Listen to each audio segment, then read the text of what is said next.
Hello guys. Yan guys, papunta nga pala kami ng ngayon ng Quiapo. Magsisimba kami doon guys sa may Quiapo Church. Kasi Sunday ngayon guys. Kasama ko si Kulit tsaka yung ate niya. Pupunta kami ng Quiapo Church. Masimba muna kami. Walang ka-traffic na ng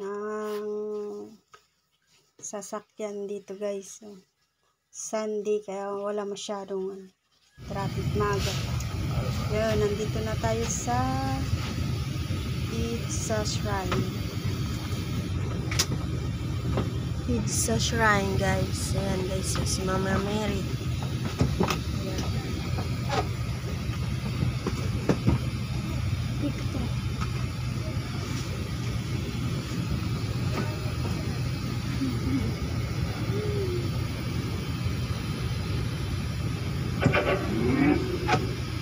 Bluetooth mode. Tinitingin-tingin. Kaya tayo sa Quiapo guys. Maglalakad tayo. Papuntang simbahan.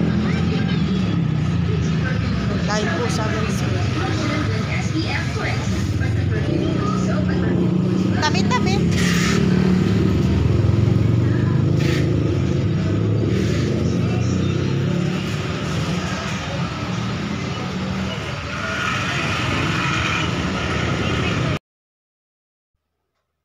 Dito na tayo sa simbahan guys. Ayun, madaming tao ngayon. Sunday. Sisimba muna. Bago gumala guys. Sisimba muna kami dyan.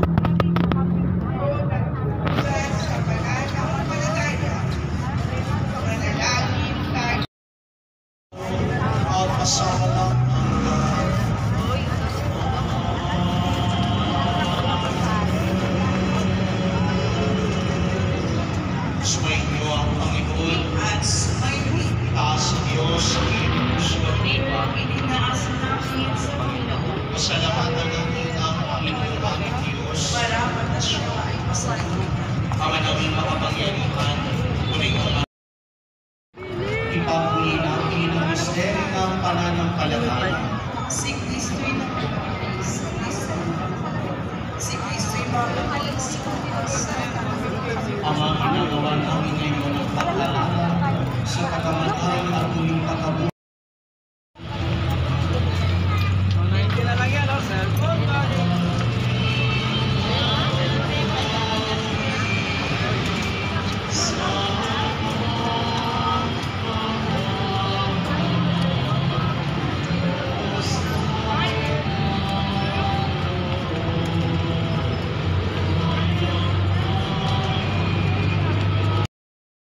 Pakinggan mo ang kahilingan, lalo na para sa mga nangangailangan ng iyong tulong at awa. Pakamtanawa namin ang iyong kasagutan na may utang na loob na tinatanaw. Basbasan din po ninyo itong mga imahe at dasalan upang Ang lahat na ang tanging labasan o exit ay sa Quezon Bolivar at sa Kainan. Hindi naman ata nakauntan. Ayun guys, nandito yung dragon fruit na nagtitrending. Nandito tayo ngayon guys sa dragon fruit na nagtitrending dito sa Quiapo. Yan ang haba ng pila. Siya yung Shela's dragon fruit shake. Ayan, nandito pumunta dati si Alex Gonzaga guys. Namigay ng free dragon fruit juice sa mga tao. Ayan, dito siya pumunta guys.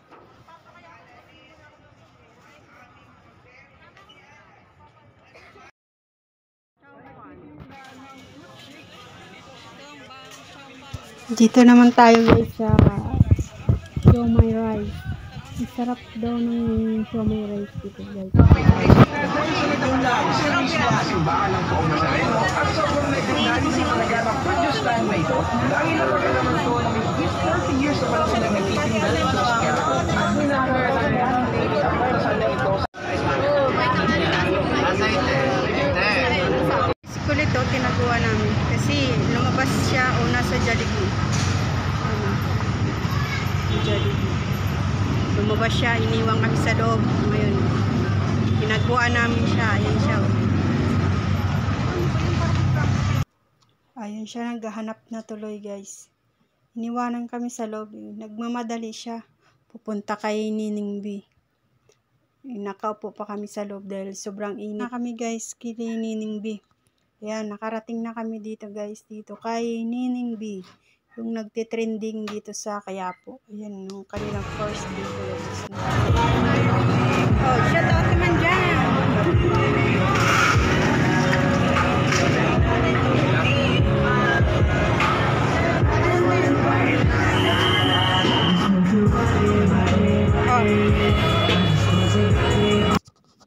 Ayun guys, pangalawang table guys, ina-assemble nila.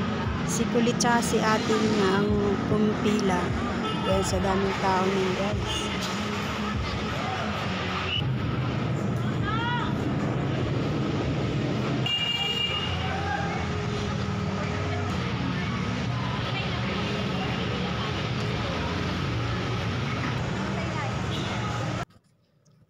Ayan na guys, nakapila na si Kulit tsaka si ate niya. Overload siya sa cheese. Ayan guys, ang daming bumibili. Ayan, bumili sila ng 3, tagi-isa kami lang. Kakainin namin mamaya abang naglalakad. Ay, shoutout sa mga kabataan dyan. Mapunta sa akin yun.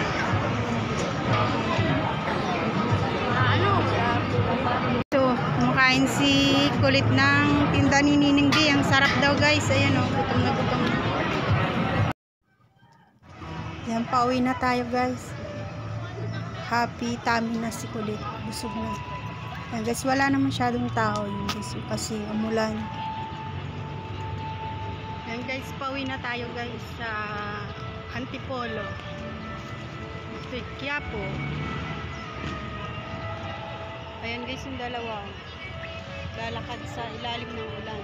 Let's go!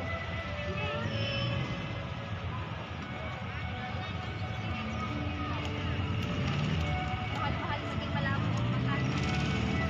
Uwi na kami guys. Sasakay kami sa bus. Dun sa kabila kami. Pa-flyover kami sa kabila. Yung box ba yung sinusuot mo? Ibigay ko sa yung box ko. Sige. Ayan guys, sasakay na kami ng bus. Taytay SM ang aming sasakyan. Baba kaming Tiklim papunta Antipolo. Thank you guys.